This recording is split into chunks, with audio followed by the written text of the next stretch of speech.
Bismillahirrahmanirrahim. Alhamdulillahi rabbil alamin, wassalatu wassalamu ala rasulihil amin, nabiyyina Muhammad wa ala alihi wa sahbihi ajma'in, wa ba'd.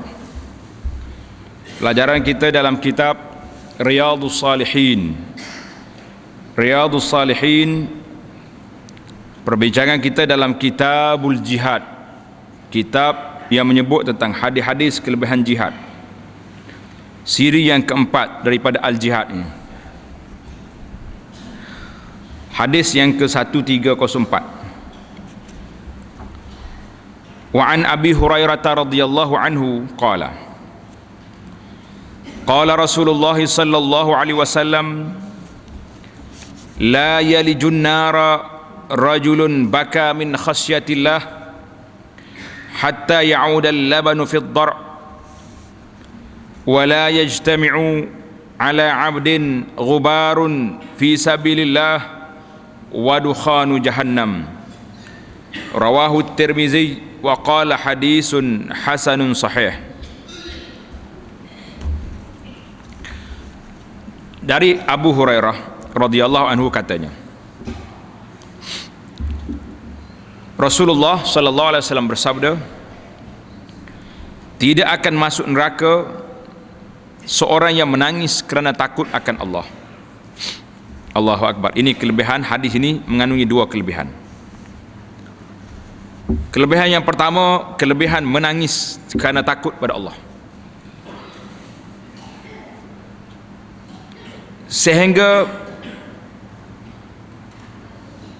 sehingga air susu kembali ke dalam titik. Air susu hak diminum oleh anak balik semula ke dalam susu mak dia tu, barulah orang ni masuk neraka. Allahu Akbar. Ini jaminan yang cukup tegas. Wala yajtami'u ala 'abdin ghubar, dan tidak pula akan berkumpul pada seorang hamba debu kerana melakukan peperangan fi sabilillah dan asap neraka Jahannam. Allahu Akbar. Allah pilih orang-orang mujahidin hebat.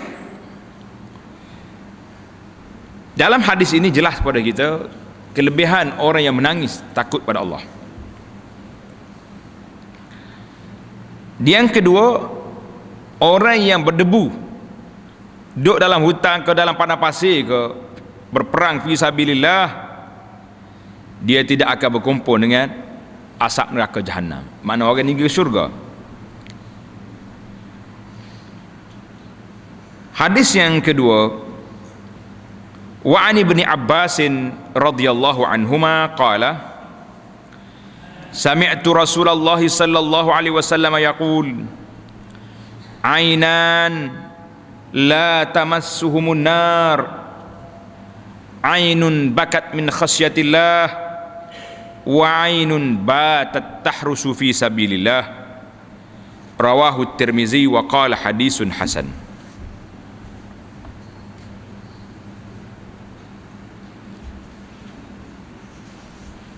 Maksudnya, daripada Abdullah bin Abbas katanya, saya mendengar Rasulullah sallallahu alaihi wasallam bersabda, ada dua jenis mata yang tidak disentuh oleh api neraka. Yang pertama, mata yang menangis kerana takut pada Allah, dan mata yang berjaga malam tak tidur kerana menjaga musuh datang di dalam melakukan peperangan fi sabilillah. Allahu Akbar. Ini dua biji mata yang tak disentuh oleh api neraka. Jadi hari ini kita dalam kehidupan kita ni, cuba kita muhasabah. Berapa banyak dah air mata kita tumpah kerana takut pada Allah? Pernah ke tidak kita menangis takut ke Tuhan? Kalau tak lagi, kena menangis. Bangun waktu malam bermunajat kepada Allah Ta'ala, menangis kerana takut pada Allah. Kerana dua hadis ini jelas pada kita. Dan hadis yang ketiga yang sahih lagi, iaitulah hadis sab'atun yuzilluhumullahu fi zillih. 7 golongan yang duduk di bawah bayangan aras pada hari kiamat, yang tidak ada bayang pada hari itu. Salah satu daripada 7 golongan ini iaitulah rajulun zakarallaha khaliya fafadat aina.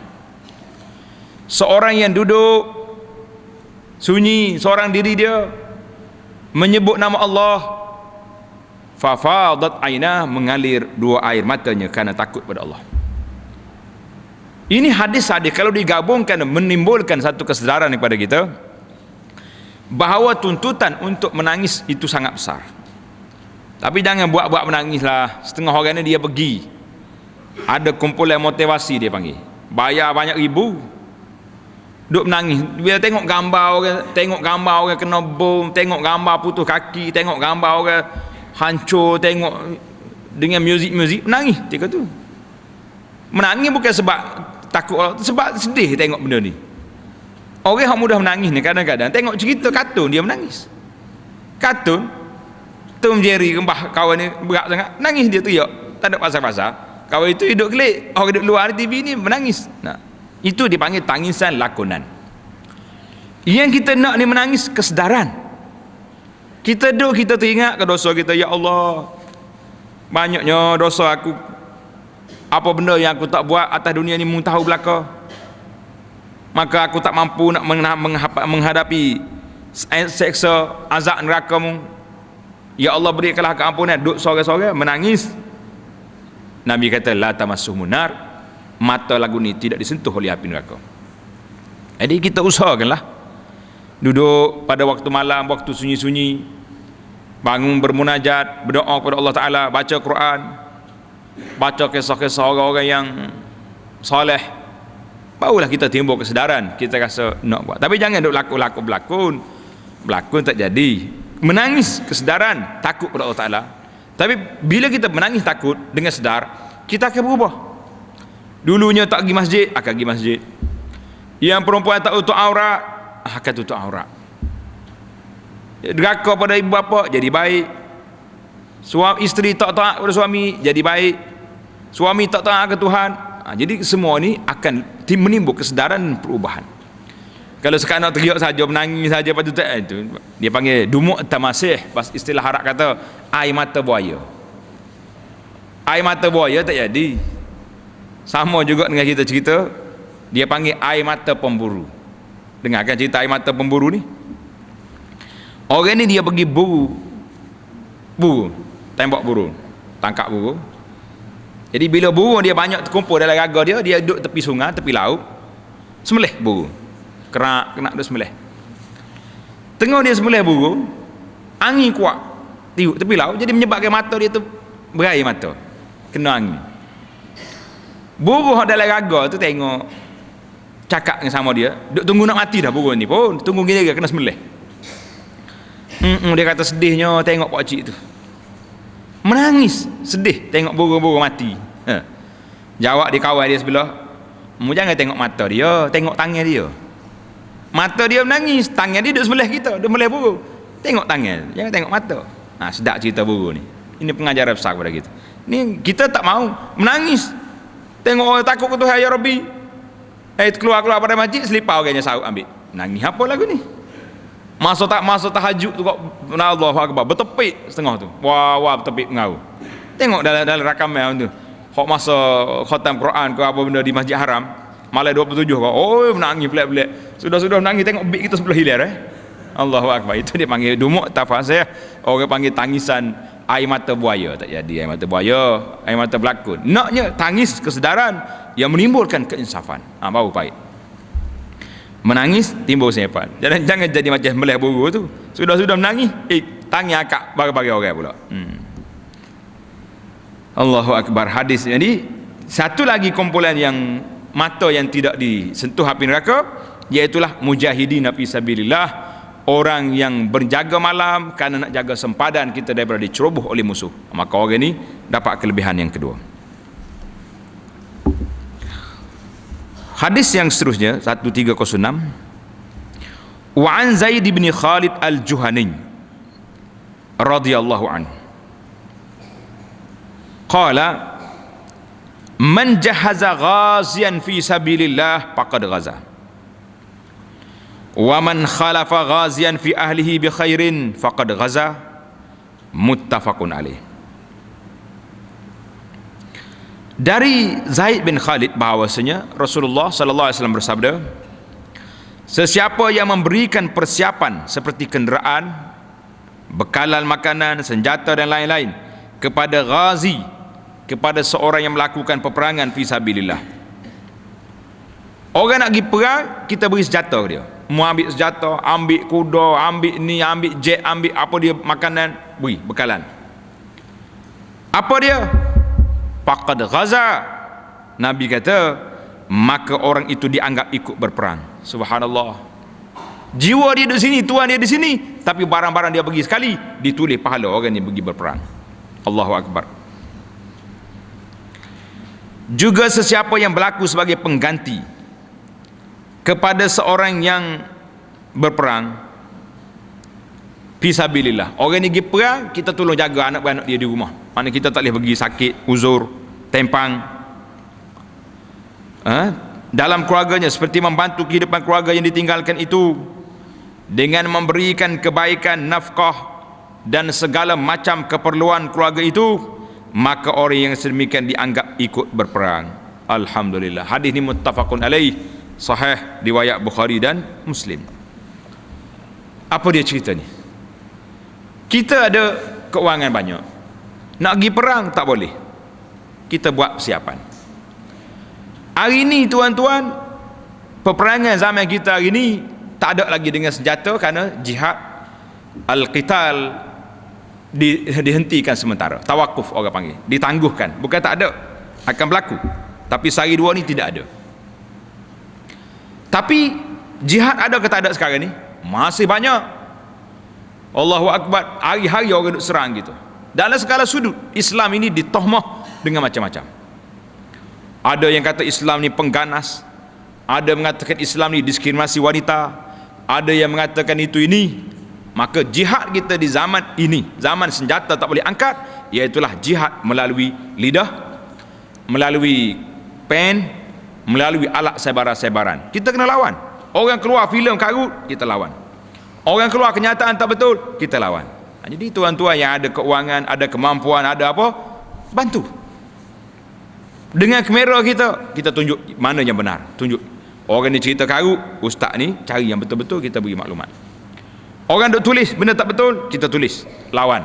Ini termasuk dalam jihad. Mana siapa yang membantu dalam kerja-kerja ini juga termasuk di kalangan orang yang mujahidin fisabilillah dalam skop yang kita bincang ini. Wa an Abi Umamah al-Bahili radhiyallahu anhu qala Rasulullah sallallahu alaihi wasallam afdalus sadaqat zillu fustatin fi sabilillah wa manihatu khadimin fi sabilillah aw turuqatu fahlin fi sabilillah, rawahu at-Tirmizi wa qala hadisun hasanun sahih. Apa kata Abu Umamah al-Bahili radhiyallahu anhu? Dia dengar Nabi kita sallallahu alaihi wasallam bersabda, seafdal-afdal, sebaik-baik sedekah ialah memberikan naungan khemah untuk peperangan fisabilillah. Orang nak pergi perang tak ada alat, beri kemah dia. Dia nak kemah, dia nak apa ni, senjata, bagi senjata. Juga menjadi pelayan kepada orang berperang fisabilillah. Kita itu lu khidmat. Orang perang, kita buat makanan, kita beri apa dia persiapan. Dan pula memberikan unta yang cukup dewasa untuk dikumpuli oleh laki-laki, oleh unta jantan, buat kepentingan peperangan fisabilillah. Unta jantan, orang tak panggil unta laki-laki. Jadi ini menunjukkan semua gerak kerja kita yang kita buat untuk membela agama Allah, jangan bimbang. Pahala sedang menunggu. Pahala menunggu kita. Buatlah apa saja pun, yang penting lillahi ta'ala. Dan tujuan kita buat kerana nak tunjuk, nak bela agama Allah, bukan nak kerana apa-apa, tidak. Tapi kalau kita buat kerana tertentu, rugilah kita.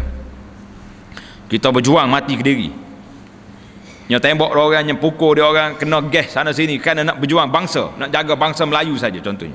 Tak ada faedah. Berjuangkan agama. Bangsa lah, bangsa kita, tapi agama yang paling penting sekali. Kalau setakat bangsa, saya ni pejuang bangsa, tak boleh apa.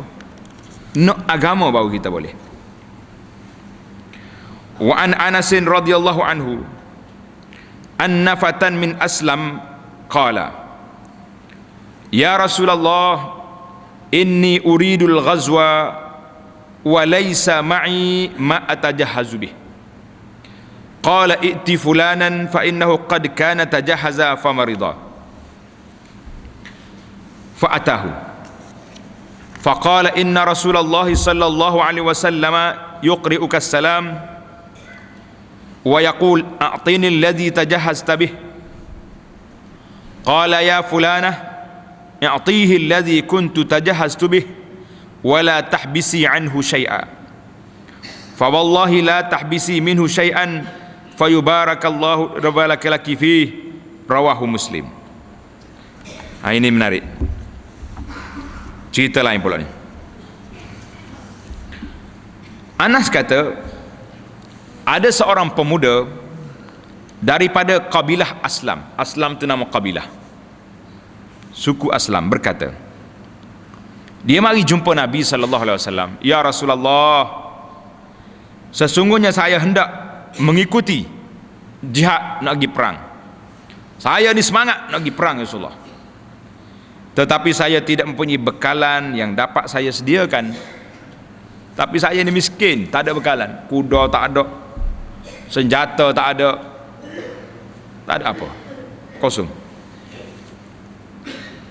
Maka Nabi kita sallallahu alaihi wasallam beri arahan kepada pemuda Aslam ini, pergilah kepada si fulan.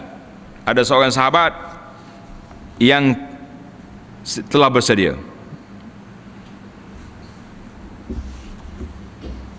Apa jadi? Kerana sungguhnya dia sudah bersiap-siap, kemudian sakit. Jadi orang ni nak pergi perang, dia bersiap sedia dah, tapi dia sakit, tak boleh pergi. Pemuda itu pergi menemui orang sakit tadi, lalu berkata, saya sesungguhnya Rasulullah sallallahu alaihi wasallam menyampaikan salam kepada saudara. Rasulullah bagi salam kepada Tuan. Dan Rasulullah sallallahu alaihi wasallam bersabda, supaya Tuan berikan kepada saya persiapan yang sudah Tuan lakukan untuk mengikuti peperangan. Jadi pakcik sakit, nak pergi tak boleh. Nabi kata beri kat saya persiapan tu, biar saya yang pergi. Orang itu lalu berkata kepada pembantunya, wanita dia, wahai fulana, berikanlah pada pemuda ini apa yang sudah saya siapkan, dan jangan engkau simpan sedikit pun. Bagi semua persiapan saya. Yakni berikan sajalah semuanya. Demi Allah, tidak ada sesuatu pun yang engkau tahan, engkau simpan, lalu akan diberi keberkatan oleh Allah dalam benda itu. Tak ada benda. Allah Ta'ala beri berkat kepada kita bila kita beri pada orang ini. Sebab apa? Sahabat ini tahu. Dia baca dah hadis, dengar dah Nabi kita berkatakan, man jahaza ghazian faqad ghaza. Siapa dia siap persiapan untuk perang, orang ini dikira pergi berperang. Dan dia sakit, beri semua alat dia. Allahu Akbar. Ini menunjukkan bahawa hadis-hadis galakkan supaya beri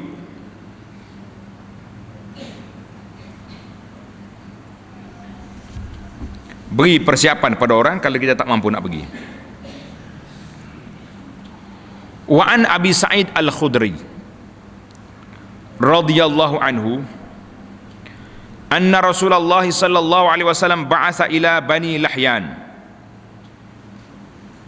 Nabi kita hantar, faqala liyam ba'itha min kulli rajulaini ahaduhuma wal ajru bainahuma.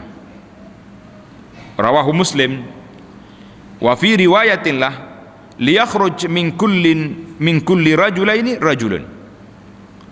Summa qala lil qa'idi ayyukum khalafal kharija fi ahlihi wa marihi bi khairin kana lahu mislu nisfi ajril kharij. Hadis ini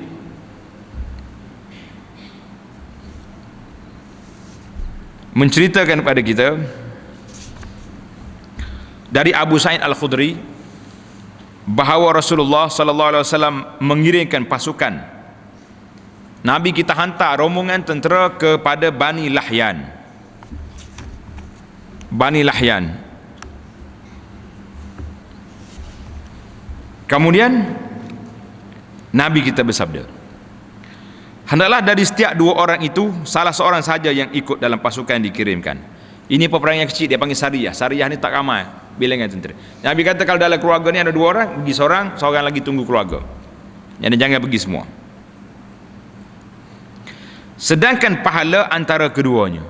Jadi pahala hak pergi dengan pahala duduk jaga rumah, dua-dua dapat.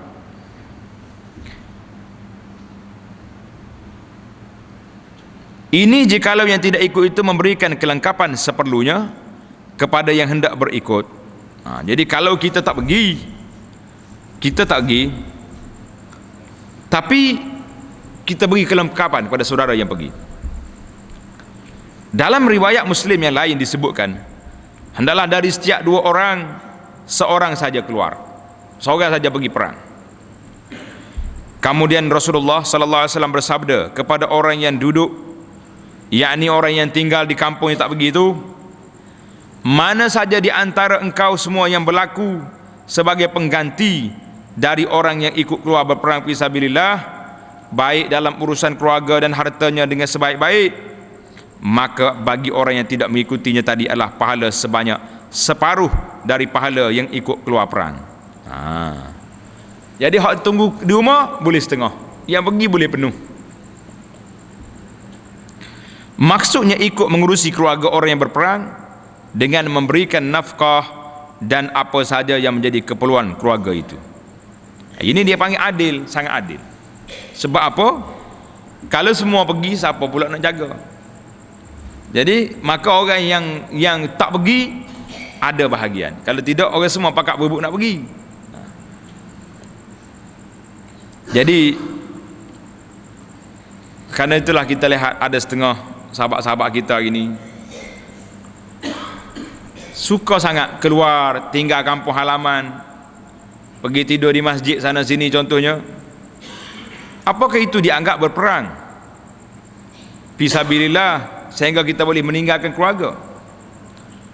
Ataupun kita dibimbangi takut termasuk di kalangan golongan yang cuai, abai terhadap tanggungjawab.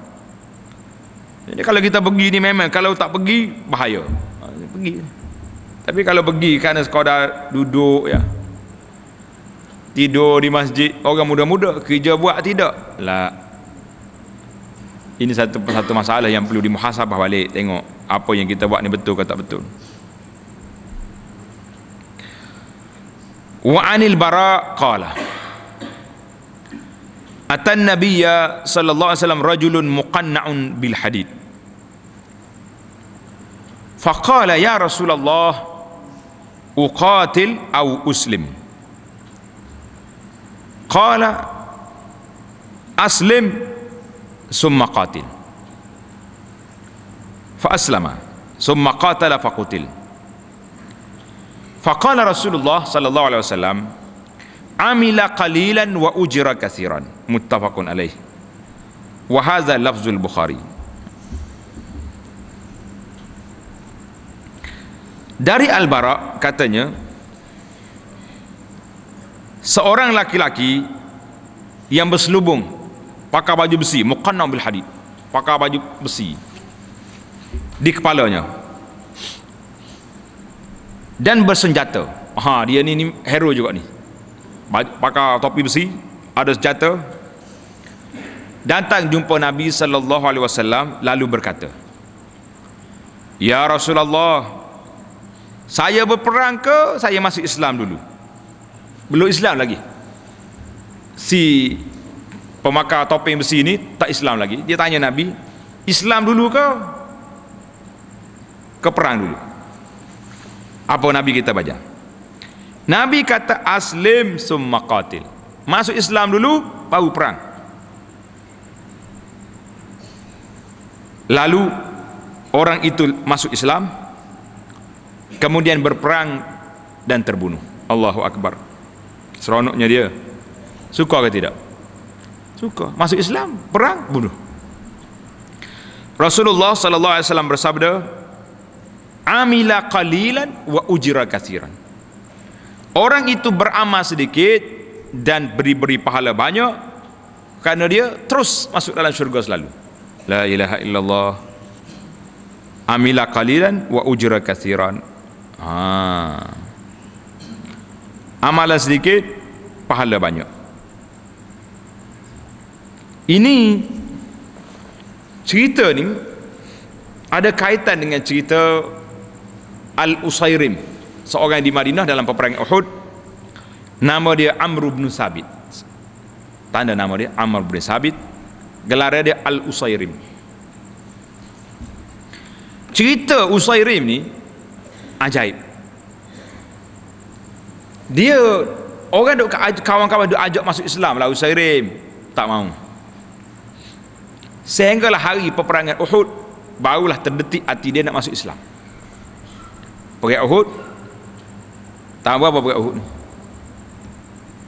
Bila perang Uhud? Tak ingat selalu. Tahun yang ketiga bulan Syawal, 3 Hijrah Syawal.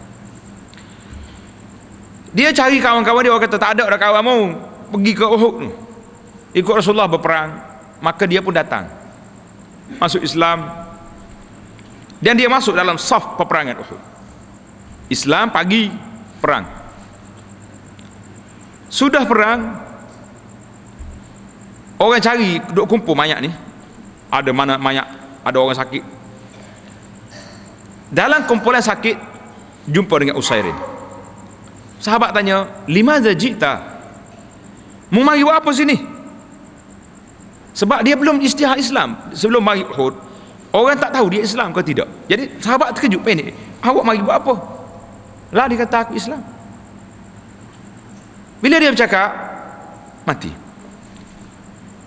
Sahabat-sahabat bawa kes ini kepada Nabi sallallahu alaihi wasallam. Rasulullah bagi tahu, haza min ahlil jannati wa lam yasjud lillahi sajdah.